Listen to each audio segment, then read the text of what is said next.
안녕하십니까? 안녕하십니까? 박시영 TV의 박시영입니다. 오늘은 이제 6월 1일입니다. 오늘은 이제 국회 개원 첫 번째 출근하는 날인데 네. 오늘 옆자리 늘 든든하게 지켜주고 계시는 이제 당선자 꼬리표를 떼고 드디어 의원이라는 호칭에 어울리는 문정무 의원님 오셨습니다. 안녕하십니까? 새마음 새기분으로 오늘 첫 출근을 한 문정보 국회의원입니다. 반갑습니다. 밥값하는 정치인 되셔야죠. 그럼요. 밥값도 해야 되지만요. 저 반찬값도 하는 그런 의원이 되겠습니다. 네. 우리가 이제 벌써 박시영 TV 이제 오픈한 지가 네. 2주가 흘렀습니다. 네. 이제 3주째에 접어들고 네. 있거든요. 그래서 오늘이 5번째 네. 순서 시간인데 네. 많은 분들이 기대하고 있겠지만 이따 2부에는 또 네. 최강욱 열린민주당 네. 대표가 출연하십니다. 네. 그래서 많은 분들이 아마 라이브 시청을 하지 않을까 싶은데요. 예. 많은 분들이 그래도 짧은 시간에 사랑을 주셔서 네. 구독자가 이제 49,500명 정도가 됩니다. 그러니까 2주 만에 거의 5만 명 가까이 되는데 아직 뭐 저희가 볼 때는 좀 더 많은 분들이 오셨으면 하는 바람이 있었지만 아직은 조금 부족하긴 합니다만 기존에 유튜브 만들었던 분들 이야기를 들어보니까 김용민 TV 할 때도 처음에는 완만하게 구독자가 는다, 걱정하지 마라, 그때보다 빠르다 네. 이렇게 좀 덕담 주셔서 기대를 가지고 있습니다.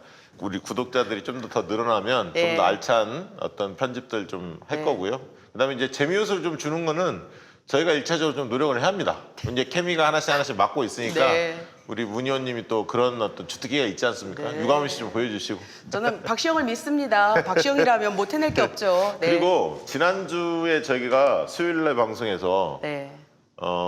전 국민 고용보험과 기본소득 이 두 가지 이슈를 다루면서 뭐라고 말씀드렸냐면 서울시장과 경기도지사, 네. 박원순, 이재명 양쪽에 한번 제안을 하겠다, 배틀 한번 붙여보겠다 이렇게 한번 말씀드렸거든요. 네. 반응이 왔어요. 어떻게 됐어요? 하시겠대요? 양쪽에 제가 한번 들어봤냐, 다 들어봤대. 네. 그래서 하시겠답니다.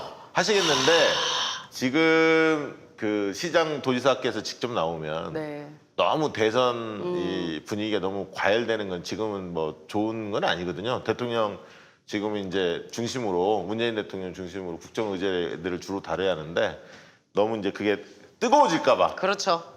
그래서 양 진영이 가장 믿고 추천하시는 분들, 누구래요? 그 분야의 전문가.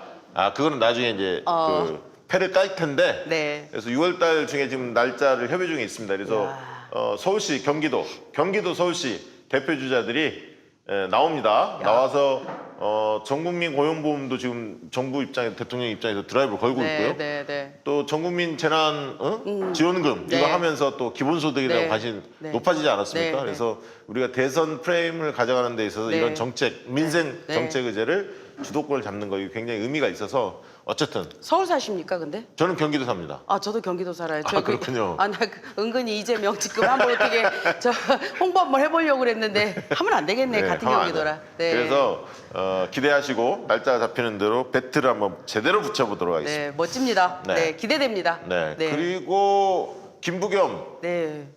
이따 이야기하겠지만 전 장관 네. 김부겸 전 의원이 당권을 또 준비하시는 모양이에요. 이따 또 이 얘기를 하겠지만 네. 김부겸 의원 측도 네. 출연을 꼭 하고 싶다, 박시영 TV. 와. 또 김두관 전 장관 그리고 네. 현재 의원이시죠. 네. 양산을 해서 김두관 네. 의원이 당선되셨는데 6월 중에 네. 출연하시기로 약속했습니다. 이 박시영 TV에 나오지 않으면 이제 대권 후보로서 가는 거의 안 그 된다고 자격 봐야죠. 자체가 안 된다 뭐 이렇게 거의 안 된다고 봅니다. 저희가 만들어 가겠습니다. 그 뭐 김어준 훌륭한 김어준 총수도 계시고 김용민 뭐 많은 분들이 훌륭한 분들이 계시지만 요즘 대세가 박시영입니다. 아니 대세는 아니고요. 저희가 만들어야 되니까 대세 맞아요. 저희 TV를 많이 좀 봐주시기 부탁드리겠고요. 정세 얘기를 좀 드려볼까요? 네. 정세 얘기 듣기 전에 정가 있었던 얘기 먼저 듣고 정세로 들어가는 게 더 재밌겠네. 지난주에 연찬회 네. 만찬회도 하시고 네. 민주당 네. 그 당선자들이 다 모이셨죠? 177명 중에 174명이 참석한 연찬회 이래 가장 많은 당선자들이 참석한 연찬회였습니다. 어디서 했습니까? 저희 그 잘 모르겠는데 그 어디 강남에 있는 강남에서? K 호텔? 호텔에서 했어요? 예, 호텔에서 했는데요. 굉장히 연회장이 넓어서 그리고 바로 옆에 만찬장이 붙어서 아마 편리상 거기를 한 모양이에요. 밥은 잘 좀- 나옵니까? 식사가 괜찮았어요? 아니요, 저 점심에 예. 밥을 먹는데요. 네. 저는 의원이 됐다고 하니까 좀 맛있는 걸 줄 줄 알았어요. 된장국에다가 밥 먹었거든요. 네. 저 의원들 대부분이 한 반은 좀 남긴 것 같아요. 아니 그날 그리고 저녁에 예. 그리고 저녁에 이제 만찬을 했는데 그럼 고기가 나와야지. 고기요. 고기는 나왔는데 그냥 뷔페식으로 안 돼. 우리 동네 뷔페 같아요. 그래서 정말 맛있었거든요. 근데 저는 만찬에서 한 번도 제가 이제 지방의원을 해봤잖아요. 만찬하면 늘 뭐 맥주 한 잔도 먹고 그러잖아요. 아니, 그리고 폭탄주 한 잔은 하잖아요 원래. 맥주 한 잔도 없는 물로다가 건배를 한 이야. 그런 연찬회였고 만찬이었습니다. 뭔가 굉장히 아쉬웠겠는데 개인적으로. 아, 굉장히 아쉬운 게 뭐냐면 제가 예. 그 만찬에 사회를 보려고 예. 좀 섭외를 기다렸는데 예. 아유, 존경하는 우리 재선의 박찬대 의원님께서 예. 네 사회를 보셨어요. 근데 정말 잘 보시더라고요. 근데 박찬대 의원님 저기 긴장하세요. 문정복이 뒤에 있습니다. 네. 근데 우리 박찬대 의원님이 얼마나 잘하셨냐면 예. 이낙연에서부터 전용기까지 그러니까 가장 연배가 있는 분부터 가장 어린 전용기 의원님까지 한 분도 빼놓지 않고 다 앞으로 나서 일렬로 서가지고 차렷 격려하고 자기소개를 한 거예요. 누가 제일 박수 많이 받았어요? 제가 제일 많이 받았죠. 두 번째는? 아이, 농담이고요. 두 번째는 누가요? 네, 이수진 의원님이 많이 받았어요. 이수진 두 명이잖아요. 비례와 지역구. 동작의 이수진 의원님. 그래요? 예, 동작의 이수진 의원님이 뭐라고 인사를 했냐면요. 이제 남의 묘까지 건드리는 동작의 이수진입니다. 예, 이제 현충원에 파묘 얘기를 해서 예, 그렇게 된 것 같아요. 이따가 또 한번 다뤄보겠습니다. 네. 백선엽 네. 파묘 문제가 또 이슈가 네, 됐죠. 그렇습니다. 아 그랬군요. 네. 뭐 저기 그 다음에 지금 보면은 그날 이제 김상조 정책실장의 발언이 약간 논란이 됐어요. 저 언론 보고 알았습니다. 현장에 제가 있었잖아요. 네. 저는 김상조 실장님이 이렇게 그 연달에 다 올라가더니 왜 특유의 교수님 스타일 있잖아요. 바지에다 이렇게 손도 넣고 이렇게 해가면서 이제 강의를 굉장히 잘하세요. 강의를 잘하시는데 그 와중에 무슨 얘기가 있었냐면 내가 하는 얘기가 그 뭐 바로 나갈 거다, 언론에 나갈 거다 이런 얘기를 하면서 의원님들 좀 애교 있게 봐주세요. 뭐 하여튼간 이런 멘트도 하셨어요. 그랬는데 이제 3차 추경 얘기를 하면서 한국형 뉴딜 얘기를 하셨는데 그거 가지고는 좀 그 금액이 너무 작지 않느냐. 당과 청과 힘을 합쳐서 조금 확대해서 하겠다 이런 얘기를 했는데 갑자기 모 의원님께서 손을 번쩍 드시더니 청와대의 참모진으로서 뭐 그거는 할 얘기가 아니다 이렇게 하고 저희는요 갑자기 막 뒤통수 딱 맞은 기분이었죠. 그런 얘기 아니었는데 왜 그러실까? 그런데 그게 마치 연찬회장에서 청과 그러니까 김상조 실장과 의원들이 다수의 의원들이 뭐 갈등이 있었던 것처럼 언론에 나와서 사실 깜짝 놀랐습니다. 현장에 저 있었어요. 그런 일 없었습니다. 네, 그러니까 그게 언론이 무서운 거예요. 누가 그 얘기를 해줬는지 내부에 있는 분이 누군가는 얘기를 했을 텐데 네. 그분도 좀 문제가 있고. 그러니까 깜짝 이제 지금 놀랐습니다. 이제 정말 거대 여당이 됐기 때문에 이 그 정부 여권을 이 어떻게든 이 균열시키려고 하는 이런 의도들이 상당히 이제 노골적으로 벌어질 거예요. 그러니까 조심해야 합니다, 사실. 그럼요. 김상조 정책실장님은 저희 대통령께서 최고로 신임하시는 분이잖아요. 그리고 대통령의 그 국정과제를 하기 위해서 최선에서 노력을 다하시는 분인데 좀 안타까웠습니다. 네. 예. 정리하면 이런 거겠네. 지난번에 재난지원금 관련해서 긴급 재난지원금 관련해서 하위 70%만 주겠다. 이제 원래 이제 기재부나 정부 쪽에서 그런 안이 나왔는데 당과 조율 속에서 그리고 야당과의 어떤 정치적 합의를 통해서 100%로 주기로 했는데 그 당시 이제 기재부하고 청와대 정책실에 대한 당에서 이제 좀 뭐랄까 약간의 좀 미온 쪽으로 나오는 거에 대한 약간 그런 어떤 비판적인 시각이 좀 있었죠, 사실. 이제 그것이 약간 이제 그런 어떤 잔상이 있다 보니까 이번에 이제 김상조 정책실장이 발언하는 것은 그런 의도가 아니었는데 그리고 실제로 대다수의 의원들도 그렇게 받아들이지 않았는데 한 분의 의원이 그런 질문을 했고 그것이 밖에 이제 이상하게 갈등설 비슷하게 이제 전파가 됐다는 건데 그거는 별로 이견도 아닌데 그게 확대돼서 된 거죠. 된 거다. 근데 이제 오늘 문재인 대통령께서 오늘 이제 청와대에서 비상경제 6차 비상경제 주재하시면서 이 문제를 좀 깔끔하게 정리하셨어요. 그래서 이제 한국판 뉴딜에 대해서 분명한 의지, 좀 보여주셨고요. 그러면서 무슨 말씀하셨냐면 사람 우선의 가치와 포용 국가의 토대 위에 디지털 뉴딜과 그린 뉴딜을 두 축으로 나란히 세워서 네. 한국판 뉴딜을 국가의 미래를 걸고 강력히 추진해 나가겠다. 네. 그래서 그런 어떤 일각에서 나왔던 이런 어떤 그 이견 같은 것이 조기에 매듭질 수 있도록 네. 대통령께서 쐐기를 정확히 박아놨습니다. 네. 그래서 뭐 더 이상 그런 부분들이 언론에 확산될 가능성은 없어 보이고요. 한 말씀만 더 첨언하자면 의원들이 당선되고 나서 4번의 교육을 받았거든요. 민주연구원 주재로. 거기에서 그 청와대 수석들이 나와서 문재인 정부가 갖고 가는 이 한국형 뉴딜에 대해서 충분히 설명을 했고 거기 의원들이 대부분이 공감을 했습니다. 그래서 실제로 그 저희 의원들도 충분히 이해를 했고 그렇게 같이 보조를 맞춰가는 것으로 국민들께서 이해하시면 될 것 같습니다. 그다음에 국회의원 세비 반납해서 뭐 내부에서 한국당 통합당 쪽에 뭐 30%인가 했나? 거기 뭐 반납한다고 나왔었잖아요. 반납한대요? 그거 나와서 민주당 쪽도 원래는 민주당 공약 사항이 뭐 있죠. 전체적으로 일부 뭐 반납하기로. 저는 이 세비 반납에 대해서 눈을 좀 감고 살았는데요.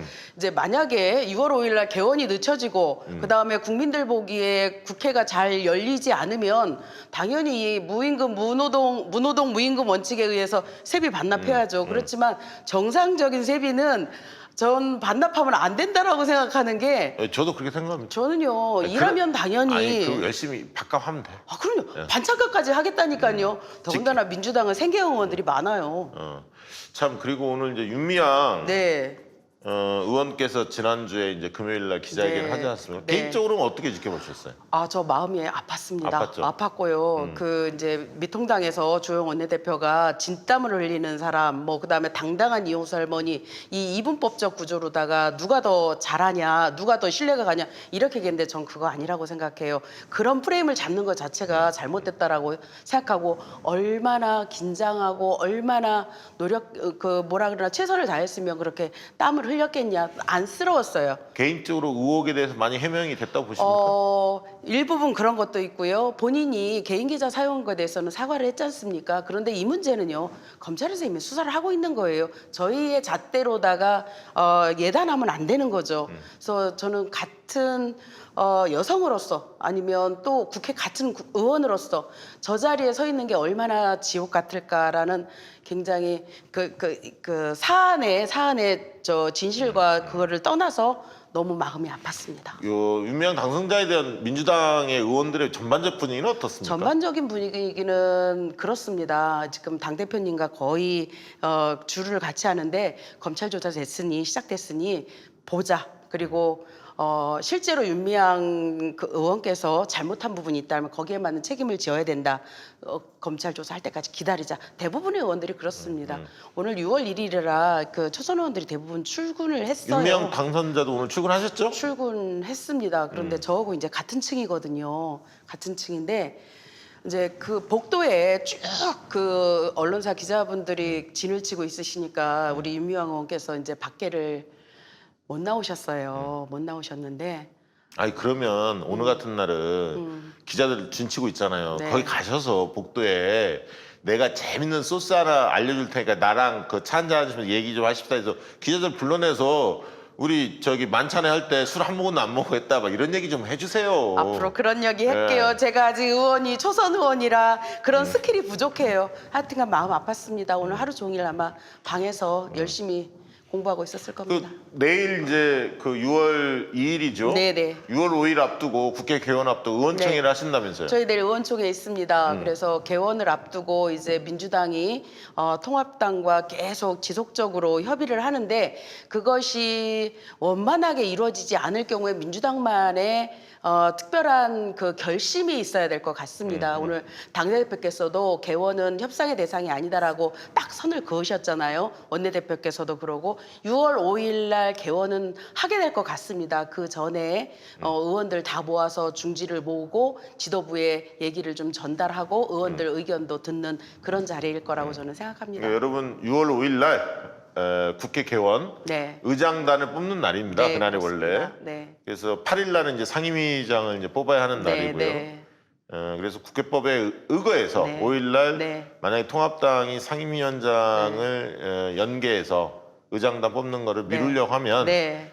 우리는 단독으로라도 하겠다. 이거를 내일 그런 의원총회를 의지가. 통해서 민주당이 결의하는 날이다. 그럴- 그렇게 저희가 이해하면 되죠? 예, 그럴 가능성이 큽니다. 아니, 네, 저희가 그렇게 그냥 해야 되고요. 저희 박시영 TV에서 그렇게 하면 대충 네. 그렇게 할 거예요. 아마. 그 박시영 대표님 그렇게 하라고 하면 아니 합니까? 그게 아니라 이게 다수의 정서를 반영하는 네, TV니까 네. 아마 지지자들 뜻을 받들어서 그렇게 하시지 네, 않을까 네. 싶습니다. 이제 방 다 들어갔고 네. 상임위 문제는 어떻게 협의되고 있습니까? 상임위 문제는 이제 원구성이 되어야지, 그리고 상임위원장이 대략 윤곽이 나와야지 상임위를 이렇게 좀 네. 통보하는 것 같습니다. 대략적인 얼개는 그려진 모양이에요. 뭐 1순위 그때 국토위 했고 국토위. 2순위가 어디로 갔어요? 산자위, 근데 노른자만. 둘 중에 하나는 할 것 같아요? 글쎄, 그러다가 아마 3순위 교육이, 교육이 더 중요합니다.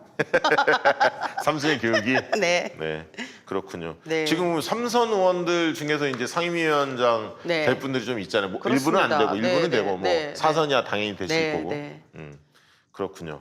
그럼 대통령 지지율이 조금 하락했습니다. 갤럽 조사에서는 잘 아시겠지만 65% 계속 4주 연속 60%를 기록을 했고요. 지난주 금요일 날 발표된 갤럽 조사는 리얼미터 주간 조사로는 2.4%포인트 하락한 59.9%. 그러니까요. 민주당은 42.1, 통합당 26.3, 민주당은 0.4 떨어지고 통합당 1.5% 올랐는데 내용을 좀 제가 들여다보니까 리얼미터는 금요일 날 좀 일간 지지율 보니까 금요일 날 57.4%로 다른 날은 다 60%를 넘겼다가 금요일 날만 좀 하락을 했어요. 금요일 날 무슨 일이 있었어요? 근데 뭐 그날이 특별히 무슨 일이 있기보다는 저는 그렇게 봤습니다. 남들은 뭐 윤미향 건을 주로 보던데 윤미향 당선자가 그 당시 당선자 신분으로 기자회견을 오후 2시에 했습니다. 그러면 리얼미터 조사가 되게 3시 전에 끝나거든요. 네네. 오전에 들어갔다 제가 알기로 오후 2, 3시쯤 되면 조사가 끝납니다. 그러니까 윤미향 건이 바로 뭐 직격탄을 줬다. 저는 그렇게 보진 않고 물론 누적된 효과가 좀 있죠. 네. 그러니까 그거는 분명히 대통령 지지도에 네. 거의 영향 없었는데 일부는 네네. 있었을 거라고 보고 저는 오히려 방역 문제라고 봤어요. 이걸 방역 이제 문제? 언론이 주목하지 않는데 왜냐하면 이제 그 쿠팡 부천에 예, 예. 이게 커지면서 막 수도권에 막 4, 50명, 70명대까지도 올라오고 막 이랬지 않습니까? 그동안 너무너무 잘했는데 네. 이 사회적 거리두기로 다시 이게 돌아가는 거 아니냐. 네, 네, 네. 이게 이제 불편함이 네, 있기 때문에 그래서 이제 어르신들 지지도가 딱 빠졌어요. 70대 이상이 먼저 쭉 빠졌거든요. 그래서 이제 저는 오히려 호남하고 70대 이상이 많이 빠졌는데 방역 문제 제일 컸다고 보고 두 번째는 저는 파묘 이 문제도 좀 있었다. 그러니까 이게 보수층이 이제 빠진 건가요? 그렇습니다. 그러니까 백선엽 그 장군에 대한 그 현충원 안장과 관련해서 여러 논란이 있었는데 네. 사실은 이제 이수진 네. 의원이 먼저 시작을 했고 네. 거기에 이제 김병기 의원 동작이니까 네, 네, 네, 그다음에 이제 김홍걸 네. 의원까지 이제 가세를 했는데 그러니까 이제 이 부분이 이제 그 프레임으로 보면 저쪽이 유리한 프레임이에요. 사실은 파묘라는 게 자극적이잖아요. 그리고 어쨌든 이념적인 문제로 보는 거거든요. 친일 청산 중요한 문제입니다. 근데 저는 중요한 문제지만 이게 시급한 문제는 아니라고 봐요. 그러니까 이제 우리가 의제 선정을 할 때 중요하면서 국민 체감도가 높은 의제를 전면에 내세워야 합니다. 근데 예를 들면 검찰개혁 공수처 문제는 중요 문제이면서도 국민들이 체감을 했어요. 그래서 이 문제를 굉장히 중요하게 다룰 문제라고 저는 보는데 예를 들면 친일청산 이런 문제는 굉장히 중요한 문제이긴 하지만 시급한 문제냐 이거는 또 다른 문제예요. 그래서 저는 이거를 이제 어떻게 보면 보수 측에서 잘 활용해 먹은 거죠. 그런 발언들을 관련해서 잘 활용해서 오히려 또다시 저런 어떤 이념 갈등적인 문제를 전면에 내세우려는 거 아니냐 이런 프레임을 만들어간 거거든요. 열린우리당 그때 4대 입법하고 비슷하게. 그래서 이제 그런 문제는 단기에는 별로 좋은 소재는 사실은 아닙니다. 그래서 이제 그게 있었고 윤미향 건이 있었고 그다음에 이제 주말에 조금 금요일 날 컸던 게 조사에는 반영 안 됐지만 김홍업에서 DJ 이호희 여사의 그 재산 문제 관련해서 형제들이 갈등이 있다. 이게 또 금요일 날 알려져서 물론 여론조사 결과는 아직 반영이 안 된 겁니다만 어쨌든 내용은 김홍걸 의원 측에서 자세하게 한 걸 보니까 그 내용을 보면 상당히 이해가 되는 부분이 있습니다. 근데 이것도 상당히 악의적으로 확대 왜곡된 측면이 좀 있습니다. 그건 다음 기회에 좀 더 말씀드리기로 하고요. 뭐 이런 것들이 좀 반영된 것 같고요. 김종인 이제 비대위가 출범했습니다. 어떻게 보세요? 김종인 비대위 출범에 대해서? 저는 이제 김종인 비대위가 이게 약간은 뭐 그러니까 정상적이지 않은 구조잖아요. 정당이라는 것은 당원들이 있는 거고 그 당원들이 전당대회라는 걸 통해서 당대표를 뽑고 이제 그 최고위원들을 뽑고 이렇게 해서 당을 운영해 나가는 거잖아요. 지금 보면 총 9분 중에 원내대표하고 정책위장 빼놓고서는 나머지 다 김종인 비대위원장님이 이렇게 선임하신 거예요. 그죠? 그런 거 아닌가요?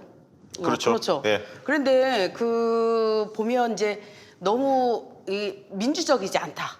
그 비대위원장의 권한이 너무 세고 그리고 거기에 참여한 인사들이 대부분 젊은 층이라고 얘기했는데 제가 보니까 30대가 3분이세요. 세 네네. 분이신데 그분들이 과연 정치적으로 그 검증이 된 사람들이냐. 그런 면에서 보면 저 미통당의 비대위가 정말 잘 수년할 수 있을까 하는 그런 그 그러니까 의구심을 일단 갖습니다.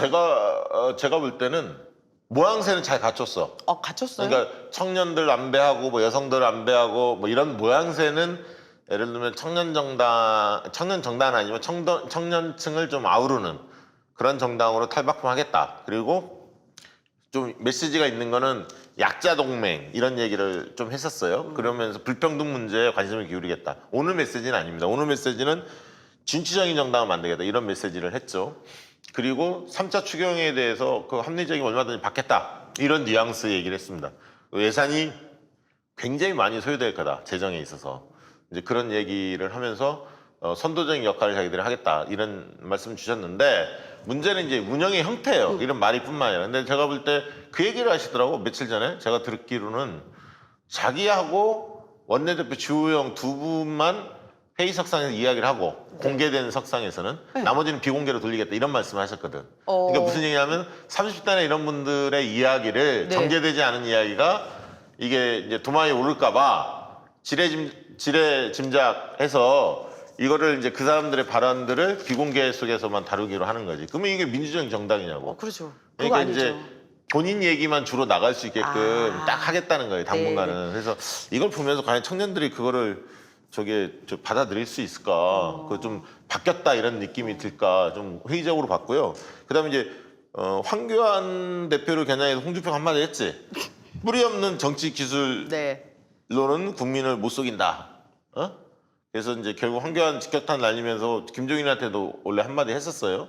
하면서 최근에 이제 보수라는 말을 쓰지 말자 이렇게 이제 그 김종인 얘기하니까 조혜진이나 몇 분들이 보수가 어때서 뭐 그럼 중도라는 그러게요. 얘기만 써야 하는 거냐 말이 안 되는 거 아니냐 이렇게 얘기는 그건 맞는 얘기죠 사실. 그렇죠. 진보가 진보 얘기를 네. 못하고 보수가 보수 얘기를 그렇죠. 제대로 된 보수를 만드는 게 맞이지 보수로 말을 쓰지 말자 이렇게 한다고 해서 그게 바뀌냐 이거지. 그러면 사실 미통당에 그 강령이 있을 텐데 네. 김종인 대표 체제하고 그 미통당의 강령하고 맞아 떨어지나요? 그게 그게 이제 좀 갈등이 있을 것 같아요. 결국은 중도의 길을 가려고 자꾸 그러실 텐데 예를 들면 전통적 집토끼가 그걸 수긍할 거냐 이 문제잖아요. 특히 이제 태극기 부대나 일어났던 분들을 설득을 하든가 아니면 확실히 잘라내야 하는데 과연 얼마나 결기 있는 모습을 보여줄 건가. 그리고 지금 이제 예를 들면 무소속의 4분이 있으신데요.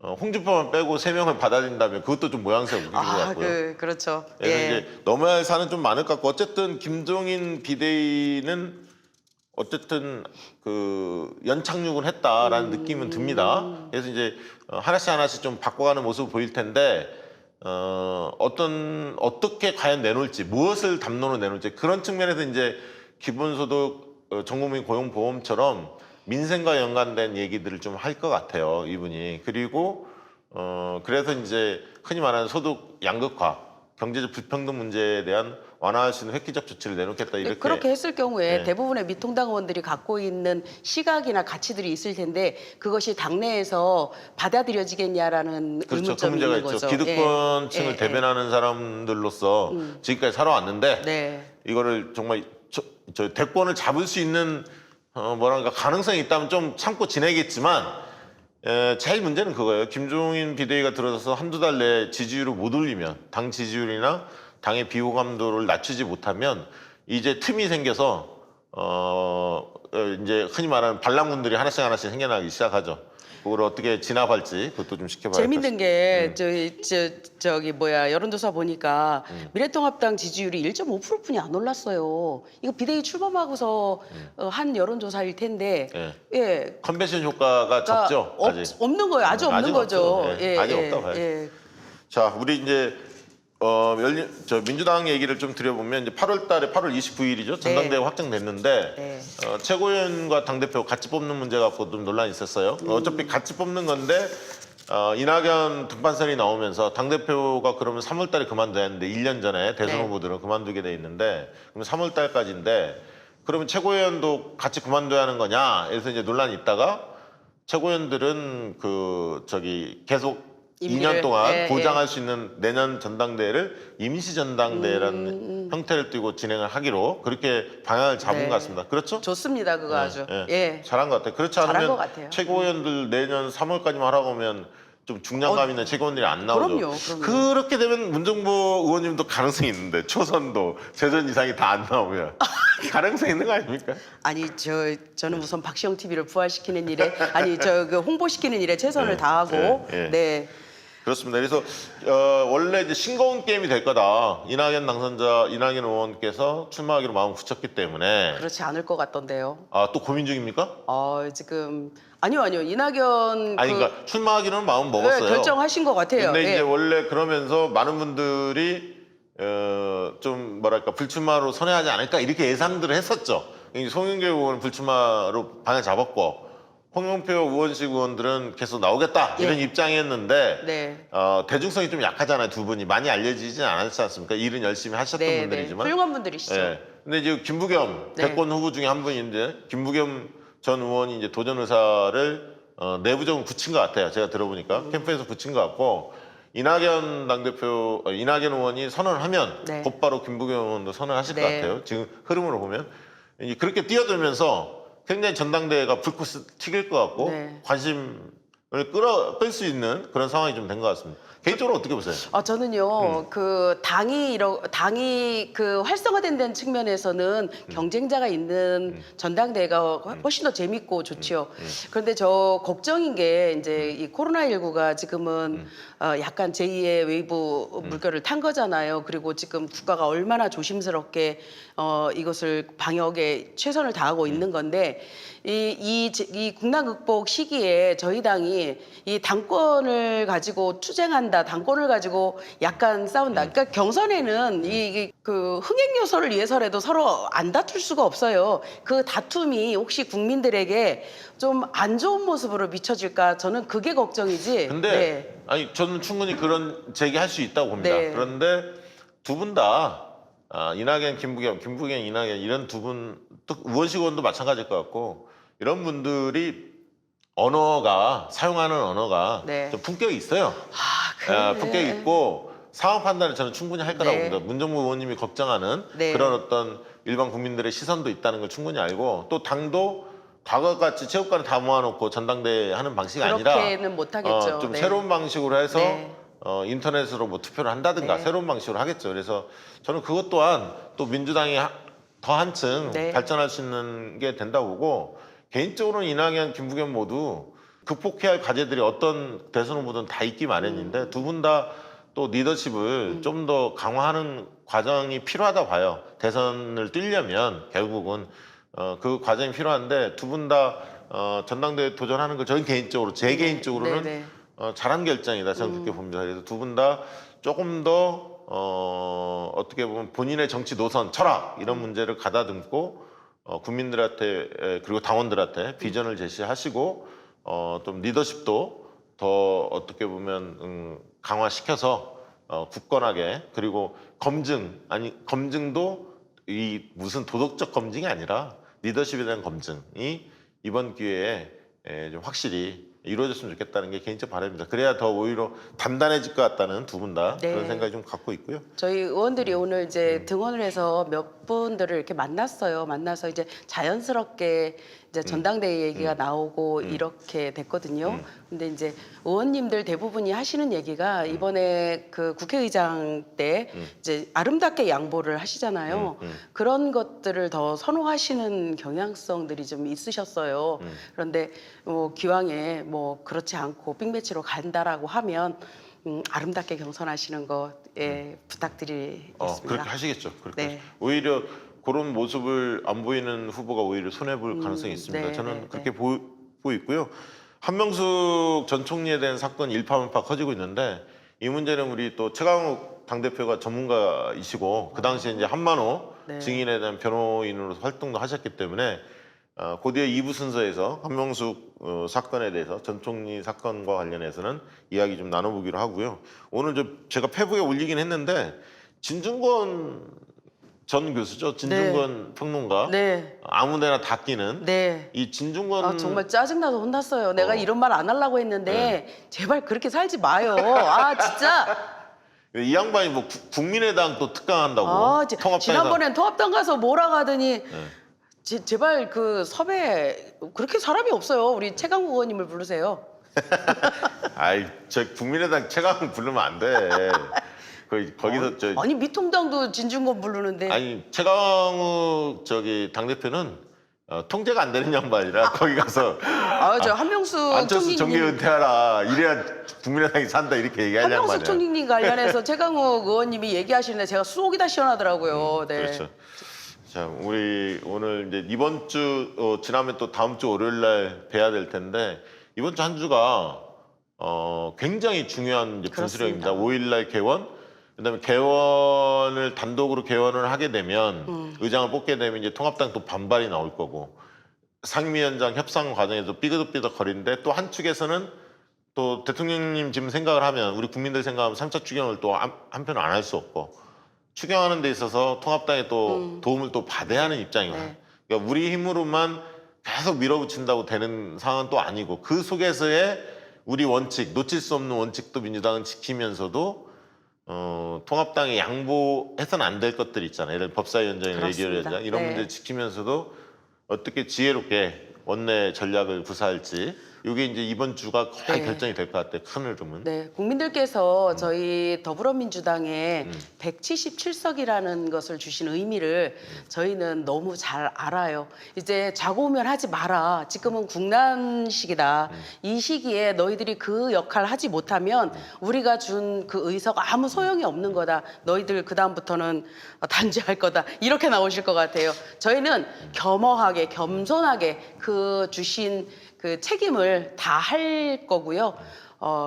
그런 마음을 국민들께서 잘 받아주실 거라고 생각합니다. 그래서 저는 뭐 18대형에 대해서 이야기 나왔는데 뭐 그거 관찰할 수 있으면 최고인데 뭐 그게 쉽지는 않죠, 사실. 쉽지 쉽지는 않죠. 않고 그렇게 다만 이제 가겠습니까? 법사위원장, 뭐 예결위원장도 있습니다. 특히 법사위원장 네. 같은 경우는 반드시 관찰해야 한다. 만약 이거를 관찰하지 못하면 원내대표 사퇴할 각오하고 민주당 의원들 전원 사퇴할 각오하고 그런 마음을 가지고 했으면 좋겠고 내일 이제 의원총회 열리시니까 네, 네. 열리니까 네. 우리 문정복 의원님께서 앞에 나가서 네. 강력하게 네. 우리 당원들이 지지자들이 네. 염원하는 네. 그런 마음을 좀 표출을 강력하게 해주십시오. 그렇게 하겠습니다. 네. 20대의 법안 통과율이 29.30%를 넘지 않습니다. 역대 최악의 동물국회, 식물국회였어요. 그거 하지 말라고 지금 더불어민주당에게 그 거대 의석을 주신 거거든요. 그렇다라고 하면 저희가 민의를 받들어야죠. 네. 자, 이것으로 1부 마치고 우리 문정복 의원님께 박수 한번 보내주세요. 감사합니다.